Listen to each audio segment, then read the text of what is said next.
Assalamualaikum warahmatullahi wabarakatuh. Waalaikumsalam warahmatullahi wabarakatuh. Alhamdulillah wassalatu wassalamu ala sayyidina Rasulillah sayyidina wa maulana Muhammad ibn Abdullah wa ala alihi wa sahbihi wa mawala. La haula wa la quwwata illa billah, amma ba'du. Bapak-bapak, ibu-ibu, saudara-saudara kaum muslimin rahimakumullah. Murai di dahan dan koko ayam di kandang, dunia ini penuh dengan berbagai macam kesibukan. Sejak dari petani yang turun ke ladang, pedagang yang berangkat ke pasar, pelajar yang menuju sekolah, sampai kepada pegawai yang berangkat ke kantor, seluruhnya tidak lain untuk mencari sesuatu yang bernama bahagia. Setiap orang menginginkan kebahagiaan dan tidak seorang pun menginginkan kesengsaraan dalam kehidupan ini. Namun nyatanya tidak setiap orang yang ingin bahagia mengetahui jalan yang harus ditempuhnya untuk sampai kepada kebahagiaan itu. Maka pada kesempatan pertemuan kali ini saya ingin menyampaikan sebuah hadis dari junjungan kita baginda Nabi besar Muhammad sallallahu alaihi wasallam yang termuat dalam kitab Mukhtarul Ahadits An-Nabawiyah, di mana beliau bersabda, arba'un min sa'adatil mar'i. Ada 4 perkara yang merupakan tanda dari orang bahagia. Saya mau tanya, di antara saudara-saudara yang hadir di sini, apa ada yang kepengen jadi orang sengsara? Ya. Seluruhnya tentu ingin mendapatkan kebahagiaan. Maka menurut resep dari Nabi kita, tanda orang bahagia itu 4. Jadi kalau saudara ingin bahagia harus mempunyai 4 perkara ini. Yang pertama, orang bahagia itu kata Nabi, darun wasi'un. Punya rumah biar bagus asal gede. Enak ngaturnya. Daripada sudah punya rumah kecil, adanya di pinggir kali, gubuk, kalau hujan bocor, miring lagi, kiamat. Loh, kalau gitu Islam materialis dong. Hadis ini boleh diartikan dengan makna hakiki, arti yang sebenarnya. Boleh diartikan dengan makna majazi, arti kiasan. Kalau dia diartikan dengan arti kias, maka yang dimaksud darun wasi'un ay qalbun wasi'un. Rumah yang luas tidak lain daripada hati yang lapang. Karena di situ kunci kebahagiaan yang sebenarnya. Walaupun kita cuma tinggal di petak berukuran 2 kali 3 meter, kalau hati kita luas-luas rasanya rumah itu. Tapi biar rumah kita halamannya saja puluhan ribu hektar, ada kolam renangnya, kamar tidurnya tidak lagi terhitung. Kalau hati yang menempati rumah itu sempit, maka akan terasa sempit jugalah rumah itu. Tempat bergantungnya tidak lain adalah hati. Marilah kita mencoba melihat berbagai pandangan orang tentang bahagia ini. Ada orang menyangka bahwa bahagia itu kalau dia mendapatkan harta yang sebanyak-banyaknya. Siapa yang banyak harta, dialah raja. Apa yang dia mau, seluruhnya bisa dibeli. Keamanannya, dia bisa menyewa petugas. Seluruh fasilitas untuk menyenangkan kehidupannya bisa dibeli. Pendeknya, hartalah segala-galanya dalam kehidupan. Sampai ada pepatah mengatakan, innad darahima fil amakini kulliha taksur rijala mahabatan wa jalala. Sesungguhnya harta, dinar, dirham, uang di mana-mana selalu bikin hebat orang yang memilikinya. Coba lihat, orang yang punya duit sama yang enggak punya duit, jangan gaya hidupnya, gaya jalannya aja lain. wa hiya lisanun liman arada fasahatan wa hiya silahun liman arada qitala. Uang adalah senjata yang paling ampuh bagi orang yang mau pergi perang, dan lidah yang paling fasih bagi orang yang mau bicara. Kalau bicara dengan lidah macet, cobalah bicara dengan harta, lancar. Sampai ada pepatah demikian, segalanya bisa diatur dengan harta. Maka di kalangan orang yang berpandangan semacam itu, seluruh kegiatan hidupnya hanya terfokus kepada bagaimana mengumpulkan harta yang sebanyak-banyaknya. Tidak peduli halal haram, tidak kenal sore pagi siang dan malam, tidak sempat sujud, jauh dari agama, jauh dari kehidupan yang bersifat ruhaniyah, jauh dari Allah dan sebagainya. Sampai dalam Al-Quran dikelompokkan dalam kelompok yang dinamakan lumazah. Allazi jama'a malahu wa 'addadah yahsabu anna malahu akhladah. Mereka mengumpul-ngumpulkan harta sebanyak-banyaknya dan menyangka bahwa harta yang banyak itu dapat mengekalkan hidupnya, mengekalkan kekayaannya, mengekalkan kebahagiaannya. Saudara hadirin yang berbahagia, kalau pandangan hidup ini benar, artinya kalau harta memang merupakan satu-satunya hal yang dapat membuat orang bahagia, tentu di rumah mewah tidak akan pernah ada tangis derita. Tentu di satu tempat di mana fasilitas hidup serba menunjang tidak ada yang namanya penderitaan. Tapi suka dan duka, sedih dan gembira, senyum dan tawa adalah milik setiap orang, baik dia punya harta maupun dia tidak punya harta. Nyatalah bahwa harta semata-mata bukan merupakan jaminan bahwa orang akan bahagia, walaupun tanpa harta orang sulit untuk bahagia. Saya mau cerita, ada orang super kaya namanya Aristotle Onesimus, raja tanker Yunani. Dia punya kapal tanker saja konon sampai 11 banyaknya. Punya perusahaan penerbangan yang disebut Olympic Airlines, punya hotel di berbagai kota besar di dunia ini, sejak dari New York, London, Paris, Rome dan sebagainya. Bahkan punya pulau yang dia namakan Pulau Scorpio. Ini kan namanya sudah kaya nggak tanggung-tanggung, punya pulau. Nah, dia punya 2 orang anak, yang satu laki-laki namanya Alexander, yang satu perempuan namanya Maria Onesimus. Seluruh harapannya tertumpah kepada anak lakinya Alexander ini, yang akan meneruskan usahanya, meneruskan kekayaannya, meneruskan dinastinya. Apa yang terjadi? Ternyata anak yang dia harapkan yang bernama Alexander ini mati muda dalam kecelakaan pada waktu dia olahraga. Apa olahraganya? Namanya olahraga anak orang kaya, golongan jet set. Olahraganya olahraga pesawat terbang. Jatuh, ya nggak kapungut, habis mati. Tinggal satu anak perempuannya, Maria Onesimus. Tapi anak perempuan ini juga malah urakan. Terakhir dia pacaran, bahkan kemudian kawin sama orang Rusia. Rupanya Aristotle Onesimus ini broken.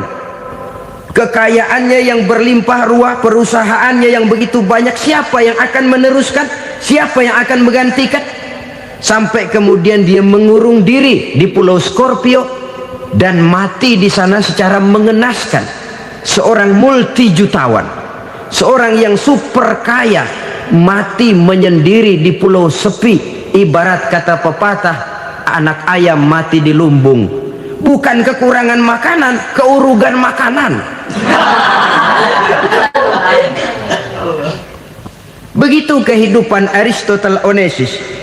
Dan banyak orang-orang yang sudah demikian kaya sampai dibingungkan oleh kekayaannya sendiri. Telusurilah kehidupan David Rockefeller misalnya, Henry Ford misalnya, Adnan Khashoggi misalnya. Multi jutawan yang kadang-kadang dibuat keder oleh kekayaannya sendiri. Pantas ketika Imam Ali ditawarkan orang Ya Ali, kalau kepadamu disuruh pilih ilmu atau harta, kau pilih mana? Ya jelas pilih ilmu dong. Kenapa? Pertama, ilmu kalau kita berikan kepada orang lain tambah, tapi harta kalau kita berikan kepada orang lain kurang. Saudara punya uang 10.000, dibagi orang 5.000, jelas uang saudara berkurang. Tapi saudara punya ilmu diberikan kepada orang lain bisa, saudara pun makin mantap. Tidak lantas jadi bodoh karena ngajarin orang. Saudara bisa Fatihah lalu mengajarkan orang Fatihah, orang bisa, saudara pun makin hafal. Tidak lantas setelah diajarin orang ilmunya hilang. Begitu datang dia minta orang, tolong ajarin saya Fatihah, udah habis, nggak ada.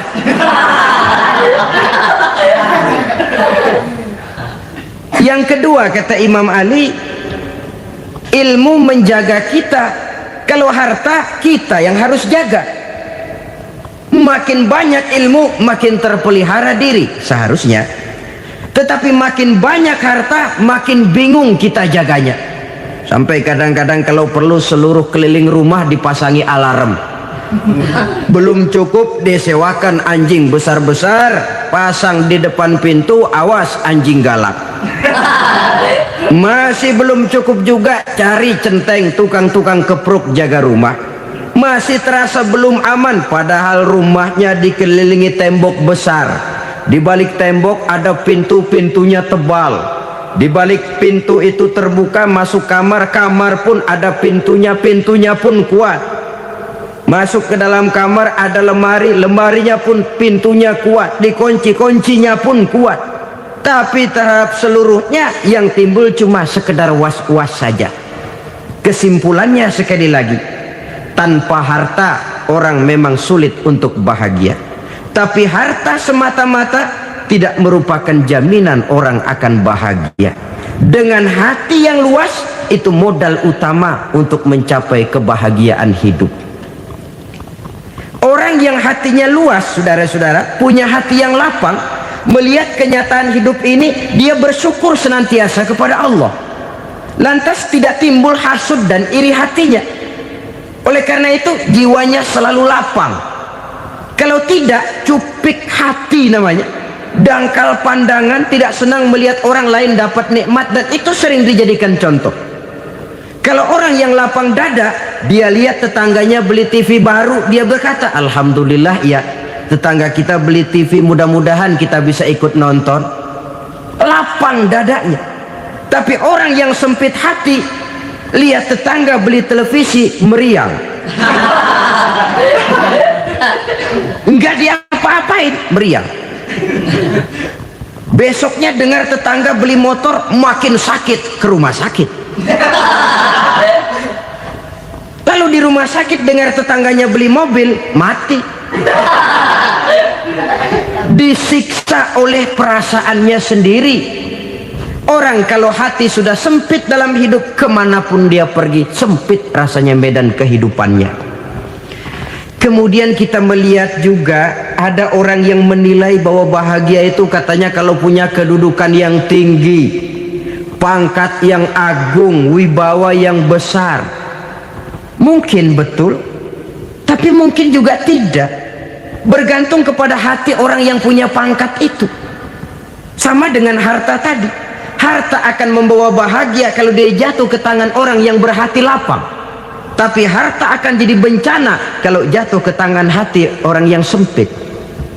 Pangkat akan membawa bahaya kalau jatuh di tangan hati orang yang sempit. Lebih dari itu, kenyataan mengajarkan kepada kita bahwa ternyata pangkat dan jabatan tidak selamanya memberikan kebahagiaan dalam kehidupan. Bahkan resikonya kelewat besar. Beberapa bukti kita bisa ambil dari para pemimpin dunia yang menjadi korban lantaran pangkat dan jabatan yang disandangnya. Saudara ingat Presiden Abraham Lincoln dan John Kennedy dari Amerika? Dibunuh orang. Park Chung-hee dari Korea Selatan, Ziaur Rahman dari Bangladesh, Anwar Sadat dari Mesir, terakhir Indira Gandhi dari India. menjadi korban dari pangkat dan jabatan yang disandangnya dari orang-orang yang tidak senang dia memegang jabatan itu. Dia akan mudah mengundang bencana. Sehingga pantas kalau seorang presiden terkemuka Amerika, Harry Truman namanya, dia mengatakan jabatan presiden itu, kata dia, seperti orang nunggang macan, naik macan, harus kita taiki, kalau enggak dia bakal nerekam kita, ngeri katanya. Adapun orang yang hatinya lapang, kalau dia menerima pangkat dan jabatan, dianggapnya itu satu kesempatan untuk berbuat baik. Tapi orang yang berhati sempit, menerima pangkat dan jabatan, bukan kadang-kadang menerima, malah berusaha setengah mati mencapai dengan segala cara. Kalau perlu jilat atas, jilat atas. Jadi golongan sumuhun dawuh. Jadi kelompok kulon nuwun, yes sir, yang kerjanya cuma oke bos. Kalau perlu jilat atas, jilat atas. Kalau perlu injak yang bawah, injak yang bawah. Perlu sikut kiri kanan, sikut kiri kanan. Yang penting pangkat dapat, jabatan dapat. Orang yang semacam ini, kalau sudah mempunyai pangkat dan jabatan, biasanya dia tidak menganggap itu sebagai amanah, tidak menganggap sebagai kesempatan berbuat baik, tapi malah kesempatan untuk memperturutkan hawa nafsunya yang dilatar belakangi oleh kesempitan hatinya tadi. Apalagi kalau orang memperoleh pangkat karena banyak mengeluarkan uang, seakan-akan pangkat dan jabatan itu sekarang macam proyek, pakai tender. Siapa yang berani bayar segini naik, nggak berani minggir.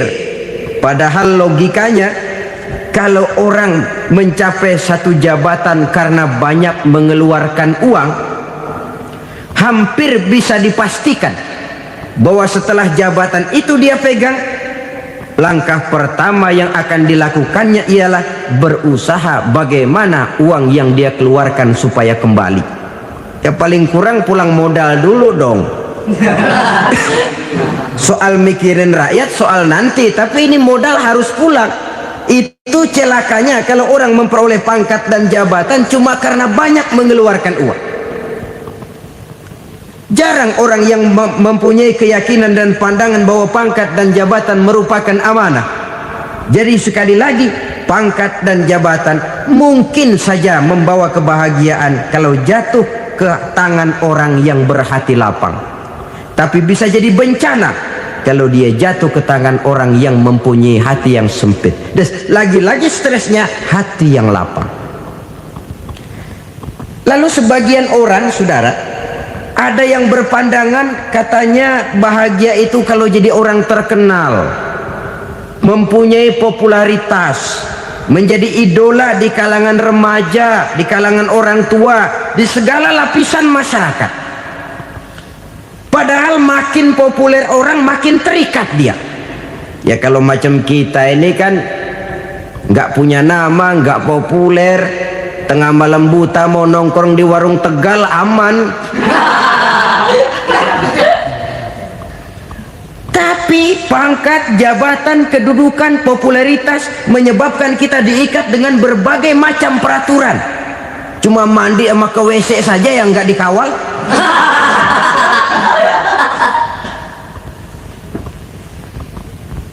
Benarkah popularitas, ketenaran membawa kebahagiaan? Mungkin ya, tapi mungkin juga tidak. Kenapa? Banyak orang-orang populer yang mengakhiri hidupnya secara tragis. Kita ambil beberapa nama. Di Amerika tahun 60-an ada bintang seksi paling terkenal yang dijuluki sex bomb, bom seks. Sampai sekarang jadi legenda, namanya Marilyn Monroe. Singkatan dobelnya itu inisialnya MM, Marilyn Monroe. Terkenal top sampai dia mati tahun 62, namanya sekarang masih saja dibicarakan orang. Kenapa dia bunuh diri? Tidak punya hartakah dia? Banyak. Kurang populerkah dia? Seluruh dunia mengenalnya. Sejak rakyat kecil sampai pejabat tinggi dia punya hubungan. Kenapa? Jenuh. Dia terlahir dalam keadaan yatim.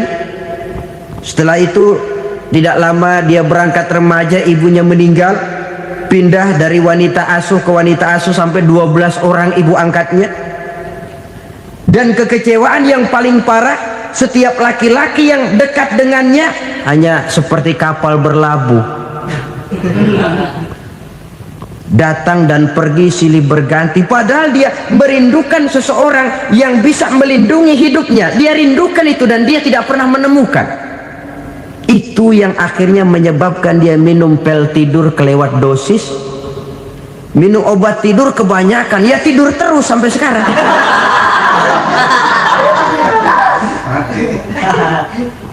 Dia mengakui, saya telah memiliki ketenaran, tapi saya tidak pernah hidup dalam ketenaran itu. Saya pandai main sandiwara, tapi saya ingin hidup dalam alam yang real sebagaimana umumnya orang. Itu yang dia rindukan. Menyusul jejak yang namanya Marilyn Monroe ini, Billie Holiday, saudara kenal tentu, di rumah sakit dirawat. Dia juga minum obat overdosis, mati lagi. Jimi Hendrix minum obat tidur overdosis kelewat batas, mati lagi. Lalu yang menghanyutkan diri di danau, Janis Joplin dan Brian Jones. Ini orang-orang populer, orang-orang terkemuka yang mengakhiri hidup secara tragis, bukan karena tidak terkenal, mungkin karena sudah saking terkenalnya. Contoh paling belakangan, Bruce Lee. Wah, ini tukang-tukang keprok tentu kenal siapa dia. Sampai sekarang pun tabir kematiannya masih merupakan misteri. Dan yang masih hidup juga menunjukkan gejala yang aneh. Michael Jackson, rumahnya di Beverly Hills itu dijaga sedemikian rupa, dan dia selalu curiga kepada setiap makanan harus steril, bersih dari segala macam kimia. Kemana dia pergi, itu tukang-tukang keprok sudah selalu menjaga dan mengawal, dan dia seakan takut menunjukkan mukanya yang asli. Hingga kalau tampil ke tengah di luar show, dia kadang memakai pakaian yang tidak menunjukkan dia yang sebenarnya, takut dikenali orang. Ternyata popularitas sering jadi momok yang meracuni kehidupan manusia. Oleh karena itu, benarlah junjungan kita pada saat beliau mengajarkan orang akan bahagia kalau dia mempunyai hati yang lapang. Nah, sekarang masalahnya untuk mendapatkan hati yang lapang, caranya bagaimana? Kita kembali kepada konsep Quran. Allah mengajarkan, ala inna bi dzikrillahi tatmainnul qulub. Ketahuilah bahwa dengan banyak mengingat Allah, hati akan tenang, jiwa akan lapang. Dengan kata lain, dekat dengan agama, merasakan kehadiran Allah dekat dalam hidup, itu muara pertama untuk mencapai hati yang lapang. Ala inna bi dzikrillahi tatmainnul qulub. Jangan macam orang sekarang ingin mendapatkan ketenangan lalu tapak di puncak gunung, di gua-gua, di tempat sepi. Iyalah kalau nggak ada ular. Kalau tergigit ular berbisa, ketenangan belum, mati jelas itu. Islam positif untuk mendapatkan ketenangan. Ala inna bi dzikrillahi tatmainnul qulubi. Bahwa ketahuilah bahwa dengan banyak mengingat Allah, hati akan tenang, jiwa akan lapang, nuansa pikiran akan luas. Karena yang namanya bahagia ada dimanapun manusia berada. Di kampung ada bahagia, di kota ada bahagia, di ngarai, di lembah, di gunung, di hutan, di lautan, di angkasa luar, dimanapun bahagia itu ada kalau kita bermodalkan hati yang lapang ini. Dan hati akan lapang kalau kita dekat dengan agama. Dekat dengan harta buat sementara hati mungkin tenang, tapi ketenangan yang relatif dan temporer. Apalagi orang tiap kali tambah harta, tiap kali tambah rencana. Itu wajar. Mungkin sebelumnya saudara berpikir, kalau punya duit 5.000 enak nih. Begitu punya duit 5.000, aduh sayang kalau 10.000 aja.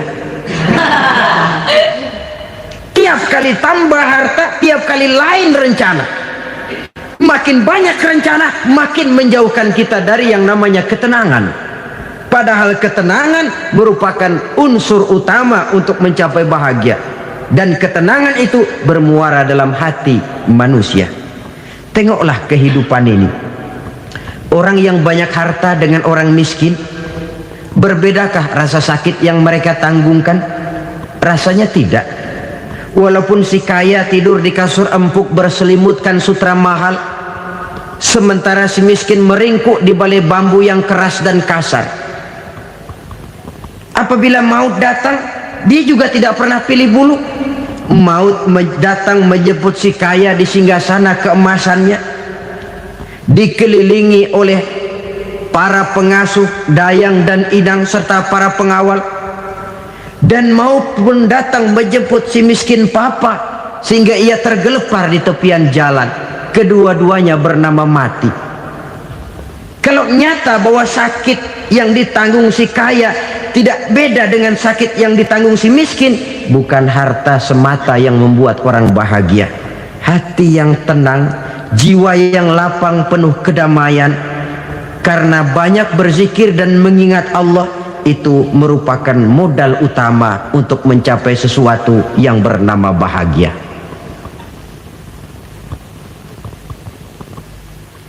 Saudara hadirin yang saya hormati, inilah yang pertama dari 4 ciri yang digambarkan oleh Nabi tentang tanda-tanda orang bahagia. Dan harus berangkat dari yang pertama ini, hati yang lapang. Ini yang harus kita miliki lebih dahulu. Baru nanti akan menyusul kepada poin yang ketiga, kedua, dan selanjutnya. Sebab kalau hati sudah terisi dengan jiwa yang lapang, seluruh persoalan insya Allah akan bisa kita atasi dengan sebagaimana mestinya.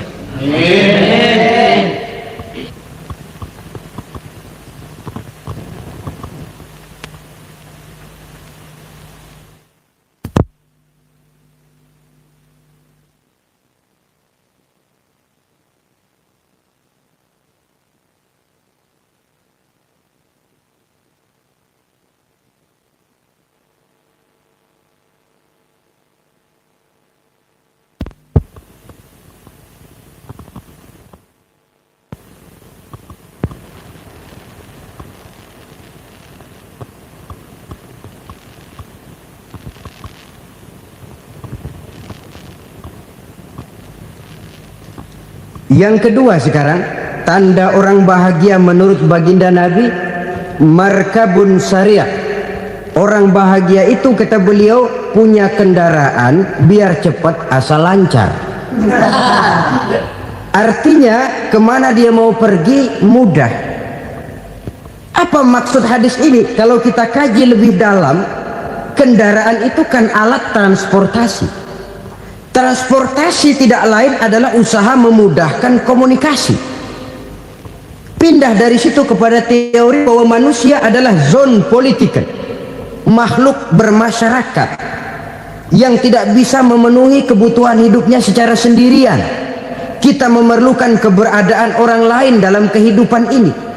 Untuk memakai baju saja kita sudah perlukan petani yang tanam kapas, pabrik yang memintal kapas jadi benang, pabrik yang menenun benang jadi kain, sampai kepada mesin jahit, sampai kepada tukang jahit. Itu cuma untuk memakai pakaian saja. Tidak seorang pun di antara kita yang sanggup memenuhi kebutuhan hidupnya secara sendiri. Kita perlu orang lain. Maka kebebasan dalam arti mutlak, kebebasan tanpa batas, itu tidak mungkin ada dalam kehidupan. Karena kita mengadakan yang disebut interaksi sosial. Setiap kegiatan kita tentu melibatkan orang lain. Menurut kita barangkali kita bebas jalan di jalan raya semaunya, tapi orang lain berkendaraan pun merasa bahwa ini ada juga jalan haknya. Dan begitu selanjutnya. Oleh karena itu, maksud dari kendaraan yang cepat ini adalah khulata'uhu ma'as solihin. Lingkungan pergaulannya terdiri dari orang-orang soleh. Pergaulannya luas. Kemana dia pergi ada temannya. Kesulitannya ada tempat dia cerita. Dan kesulitan kalau sudah diceritakan kepada orang lain, taruh kata orang itu tidak bisa menolong, namun menceritakannya kepada orang yang kita percayai, kan paling kurang sudah mengurangi beban jiwa, mengurangi tanggungan batin, merasa masih ada tempat kita cerita. Maka lebih baik orang awam yang mau bergaul ketimbang orang setengah alim tapi ngunci pintu. Sebab nantinya akan timbul sikap picik, cupik pandangan, dan tidak luas menghadapi kenyataan dalam kehidupan ini. Namun yang harus kita garis bawahi, pergaulan memang mesti luas. Namun jangan sekali-kali lupa bahwa pergaulan sangat besar pengaruhnya dalam ikut membentuk kepribadian manusia. Sehari-hari bisa kita bilang, kalau kita dekat sama tukang minyak wangi, sekalipun nggak dibagi minyaknya, baunya tentu dapat. Betul? Tapi dekat sama tukang elas, walaupun nggak kena apinya, asapnya mesti kena. Kalau Syauqi mengatakan lebih jelas lagi, man asyaral asyrafa asa musyarrafan wa muasyiral anzali ghairu musyarrafin. Awalam taral jildal hakira muqabbalan bisagri lamma sara jildal mushaf. Siapa yang bergaul dengan orang mulia, dia bakal ikut menjadi mulia. Tapi siapa yang berteman dengan orang hina, dia tidak bakal ikut menjadi mulia. Tidakkah kau lihat, kata Syauqi, kulit kambing yang hina pun dicium orang ketika menjadi kantong Quran. Kulit kambing hina, kalau dia sendirian gak ada yang mau cium. Tapi begitu dia bergaul dengan Quran, menjadi kantong Quran, dipakein minyak wangi, ditaruh di tempat yang tinggi, mau diambil dicium dulu, dibawa dengan penuh hormat dan hati-hati. Kulit kambing yang hina lantaran berteman dengan Quran, numpang mujur. Tapi coba lihat kalau kulit kambing berteman dengan kayu, jadi beduk, habis. Zohor dikemplang, asar dipukul. Itu pun sedikit saja, cuma salah milih teman. Yang temannya Quran dihormati orang, yang temannya kayu lantaran jadi beduk, gelap-gelap subuh orang udah kemplangi.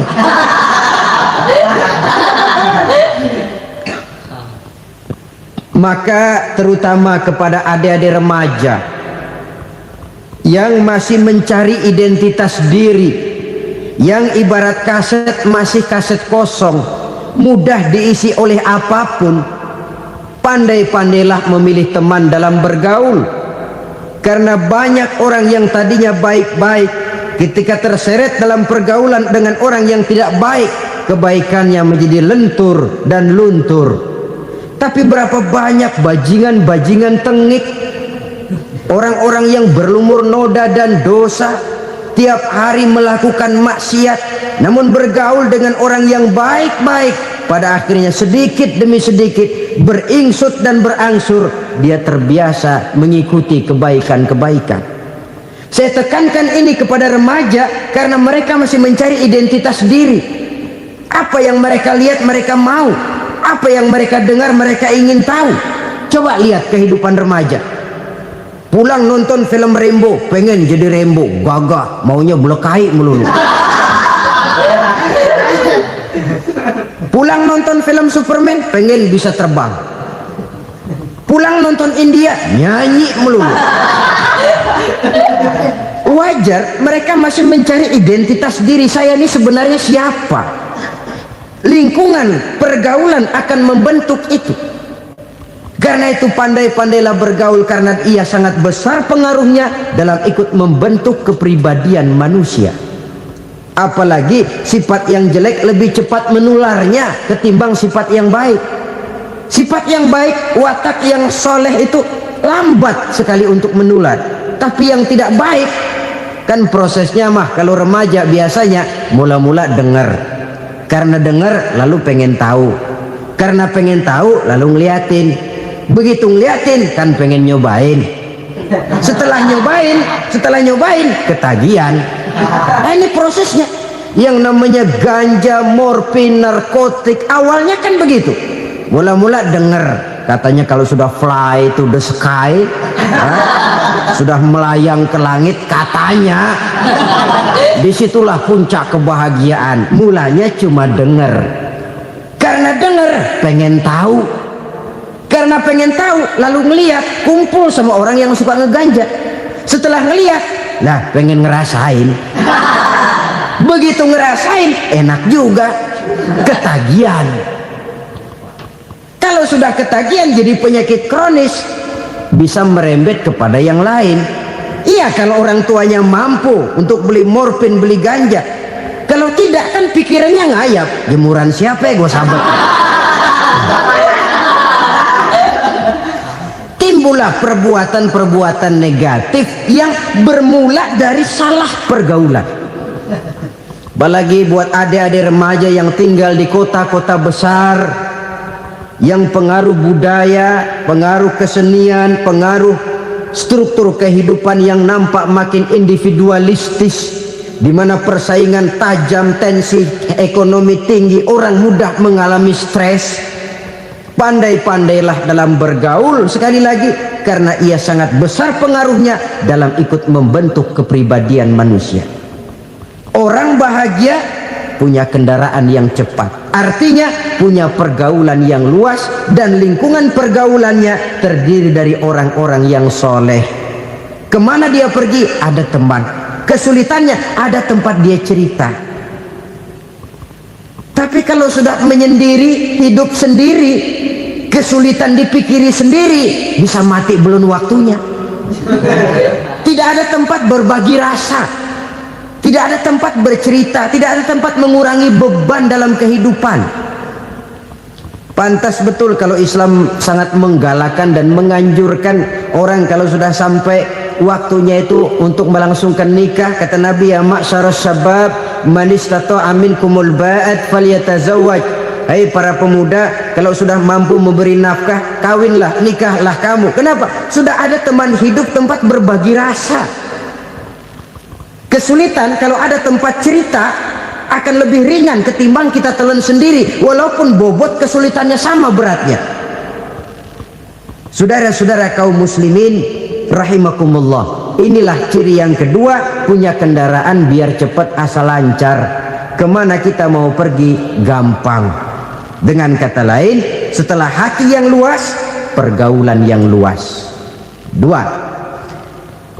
Yang ketiga sekarang, tanda orang bahagia itu menurut Nabi, misbahun mudhi'un, punya lampu yang terang. Oh, itu enggak problem. Sekarang sudah zamannya listrik masuk desa, Pak. Lampu sudah terang semua. Betul, kalau itu yang dimaksud. Tapi tidak cuma itu. Karena lampu yang dimaksud di sini, lampu yang akan menerangi seluruh perjalanan hidup. Dan perjalanan hidup itu sudah dimulai sejak kita terlahir ke alam ini, sampai masuk ke alam barzah, kumpul di padang mahsyar, sampai ke akhirat.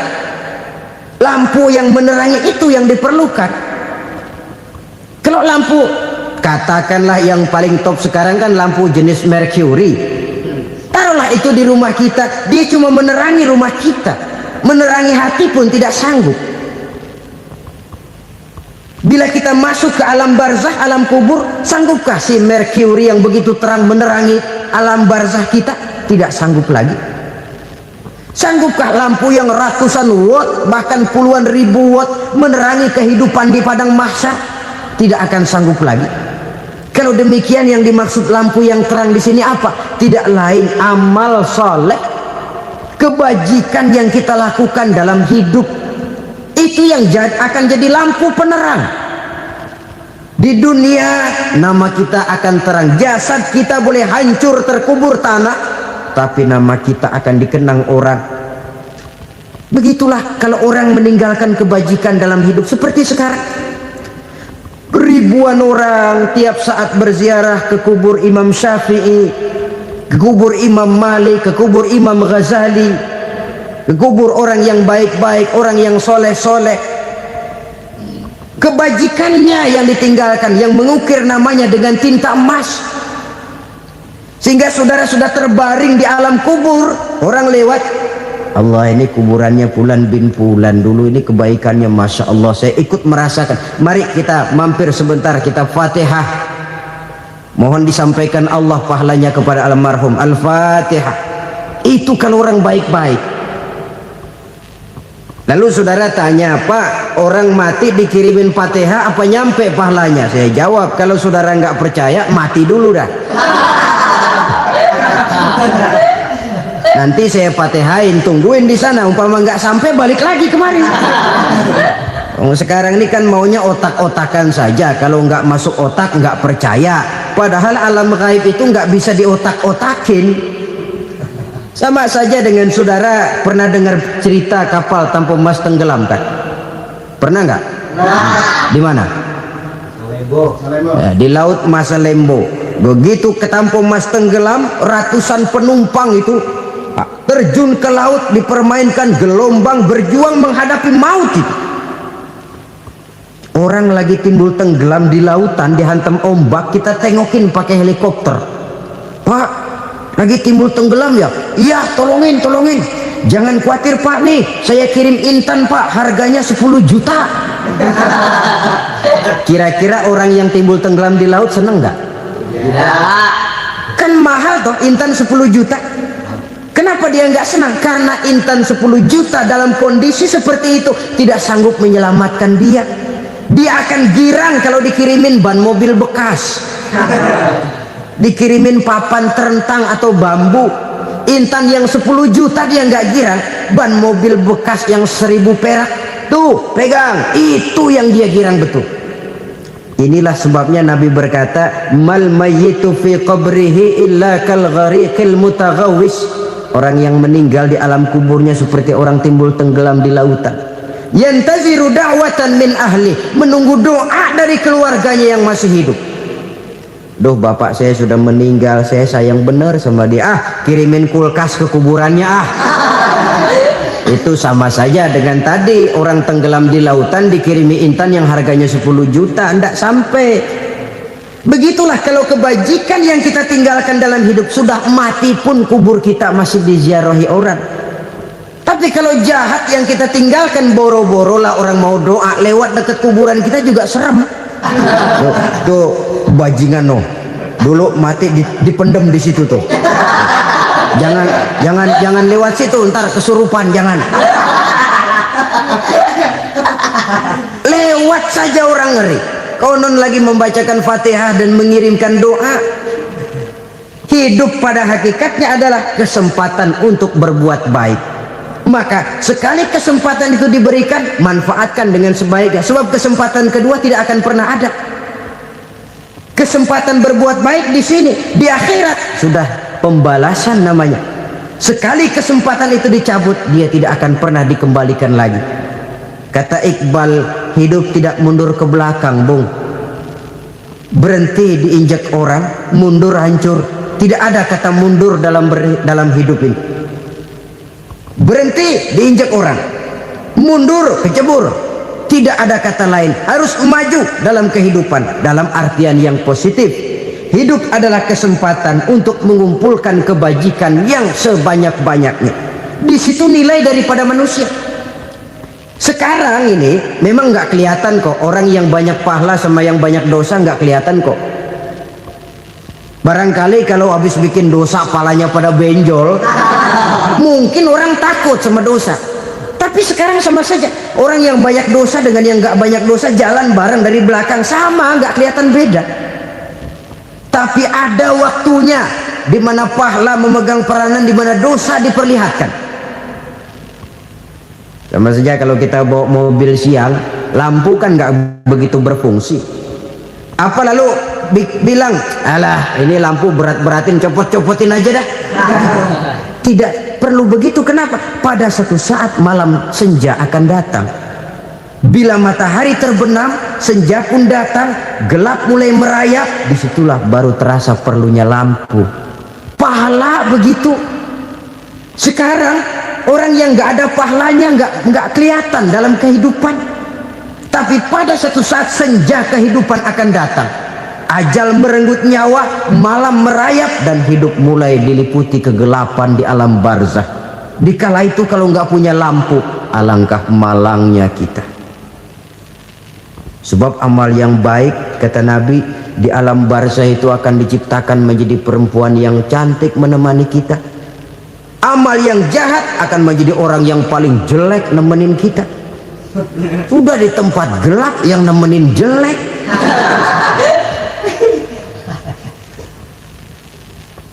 Kaum muslimin rahimakumullah. Kalau demikian masalahnya, tergantunglah kita pandai memanfaatkan waktu. Al-waktu kasayf, waktu itu cepat sekali. Yang namanya waktu itu tahu-tahu. Tahu-tahu udah tahun 87. Tahu-tahu udah begitu. Tahu-tahu yang kemarin anak-anak, sekarang udah pada punya anak. Tahu-tahu saja itu. Begitu cepat waktu berlalu. Kalau tidaklah pandai kita memanfaatkannya, akan rugi kita. Nabi bersabda, "Man kana yaumuhu khairun min amsihi fahuwa rabih." Barang siapa yang hari ini lebih baik daripada hari kemarin, itu orang untung. Hari ini lebih baik daripada kemarin. Bulan ini lebih baik dari bulan kemarin. Tahun ini lebih baik dari tahun kemarin. Itu orang yang beruntung. Tahun kemarin sembayangnya maghrib doang, sekarang udah tambah isya. Tahun kemarin cuman Idul Fitri aja ngancem bener, sekarang udah tambah Jumat, lalu tambah lagi maghrib, tambah lagi isya, dan selanjutnya. Hari ini lebih baik daripada kemarin, itu orang yang beruntung. Wa man kana yaumuhu mislu amsihi fahuwa khasir. Lalu barang siapa yang hari ini sama saja dengan hari kemarin, itu orang rugi. Hari ini sama dengan kemarin, rugi itu. Bulan ini begitu, bulan kemarin begitu, tahun ini begitu, tahun lalu juga begitu. Rugi itu orang. Rugi apa? Rugi umur. Umur tambah, amalan nggak pernah tambah. Dan saya pikir lebih merupakan azab ketimbang nikmat kalau orang dikasih panjang umur cuma untuk numpuk dosa. Mending mana? Panjang umur banyak dosa sama pendek umur dikit dosa? Mending mana? Mending mana? Ya, paling mending tentu panjang umur banyak pahala. Tapi kalau tidak, sekali lagi, lebih merupakan azab ketimbang nikmat kalau orang diberikan panjang umur tapi cuma untuk sekedar menumpuk dosa. Kehilangan kesadaran bahwa dunia bukan terminal akhir dari satu perjalanan. Dia cuma halte di mana kita berhenti sebentar untuk menuju kepada terminal yang hakiki. Saudara-saudara kaum muslimin rahimakumullah. Inilah lampu yang akan menerangi kehidupan. Amal yang kita lakukan di dalam kehidupan. Jadi yang dimaksud dengan lampu yang terang, kebajikan yang kita kerjakan dalam hidup. Nah, setiap orang di awal tadi saya bilang ingin bahagia. Bahagia itu kan hakikatnya kumpulan senang dan selamat. Senang, selamat. Apa bedanya? Senang tapi tidak selamat, nggak bahagia. Selamat tapi nggak senang, nggak bahagia orang. Contoh, kalau orang korupsi, duitnya banyak, senang dia, tapi keselamatannya. Ada tentara baris di samping rumahnya udah bingung, padahal tentara latihan. Tentara cuma latihan, dia bingung. Senang, tapi karena keselamatannya tidak terjamin, dia tidak bahagia. Sebaliknya pegawai negeri jujur benar, cuma segaji-gajinya, selamat nggak korupsi, tapi melarat, ya nggak bahagia juga, kurang senang. Kesenangan dan keselamatan untuk dunia saja, ya sekali lagi, kalau cuma sekedar untuk dunia saja, bisa dibeli pakai uang. Bisa dibeli pakai uang. Saudara ingin selamat, bisa dibeli pakai uang. Saudara ingin senang, bisa dibeli dengan uang. Tapi setelah mati, masuk ke alam barzah, habis kekuasaan uang. Nggak bisa lagi beli keselamatan pakai uang. Tidak mungkin lagi membeli kesenangan dengan uang. Di situ pahala yang megang peranan. makin banyak pahala, makin banyak saham untuk membeli kesenangan dan keselamatan, untuk memperoleh yang namanya bahagia. Dan jangan lupa loh, di alam barzah kita nggak sebentar, menunggu datangnya kiamat. Loh iya, kalau kita begitu dikuburin terus kiamat datang, untung. Tapi kalau masih harus 1000, 2000, puluhan ribu tahun yang akan datang, dalam satu penantian yang begitu lama, tanpa saham untuk memperoleh kebahagiaan, satu kemalangan yang tidak ada pernah putus-putusnya. Janganlah tergelincir oleh kebahagiaan sebentar yang menipu dengan mengorbankan kebahagiaan hakiki yang berjangka panjang. Apa artinya senyum sejenak kalau harus ditebus dengan tangis seumur hidup? Biarlah kita minum jamu, pahit memang, getir memang, tapi kan besok badan sehat. Daripada sekarang minum sirup, manis memang, enak memang, tapi bibir pada jontor besok. Sirawan, batuk, nggak karu-karuan. Banyak orang tertipu oleh kesenangan yang sebentar, padahal laisa kullu ma yalma'u zahaban. Belum tentu semua yang berkilat itu emas, belum tentu semua yang gemerlap itu intan. Karena itu, marilah manfaatkan kesempatan yang diberikan Allah ini untuk mengumpulkan kebajikan yang sebanyak-banyaknya. Yang terakhir sekarang, yang keempat, tanda orang bahagia kata Nabi, zaujatun salihah. Orang bahagia itu tanda yang keempat kata Nabi, punya istri biar cakep asal taat. Sudah surga itu, sudah cakep taat. Istri kayak gitu, kalau belum mati jangan dikuburin dulu. Sudah cakep taat lagi, tapi kadang-kadang enggak, udah jelek ngadat melulu. Apa yang mau dipilih? Sebab itu Quran mengatakan istri pakaian untuk suami, suami pakaian untuk istri. Kenapa suami istri diibaratkan pakaian? Alangkah tingginya gaya bahasa Quran ini. Suami istri teman hidup, hidup perjalanan panjang. Sejak kita dalam rahim sudah ada hidup kan di sini. Sampai ke alam dunia, masuk ke alam barzah, kumpul di padang mahsyar, sampai menuju akhirat, itu perjalanan hidup. Carilah istri atau suami teman hidup yang membawa manfaat tidak hanya kehidupan di dunia ini, sampai di alam barzah, sampai di padang mahsyar. Suaminya mungkin meninggal lebih dulu, atau istrinya mungkin meninggal lebih dulu, tapi suami atau istri yang masih hidup berbuat kebajikan. Suami saya meninggal, ada hartanya, saya sedekahkan, niat pahala untuk almarhum suami saya. Ini teman hidup, tidak dibatasi dan tidak bisa dipisahkan oleh maut sekalipun. Zohirnya mungkin pisah, badannya mungkin pisah, tapi hatinya, jiwanya, kebersamaannya dalam menghadapi kehidupan. Karena itu, saudara-saudara, bahasa Quran indah. Suami istri diibaratkan seperti pakaian. Apa fungsi pakaian? Pertama, pakaian jadi kebanggaan. Artinya suami harus menjadi kebanggaan istri, istri harus jadi kebanggaan suami. Yang kedua, pakaian itu kan fungsinya menutup aurat. Artinya sesama suami istri harus saling menjaga kekurangan masing-masing. Jangan malah sesama suami istri saling membongkar rahasia dan aibnya sendiri-sendiri. Istrinya diceritain jeleknya di mana-mana, atau suaminya dibongkar rahasianya di pasar umum. Itu sudah tidak lagi berfungsi sebagai pakaian. Kenapa semua ini diperlukan? Karena kita menyadari bangsa yang baik terdiri dari masyarakat yang baik. Masyarakat yang baik merupakan susunan dari warga yang baik.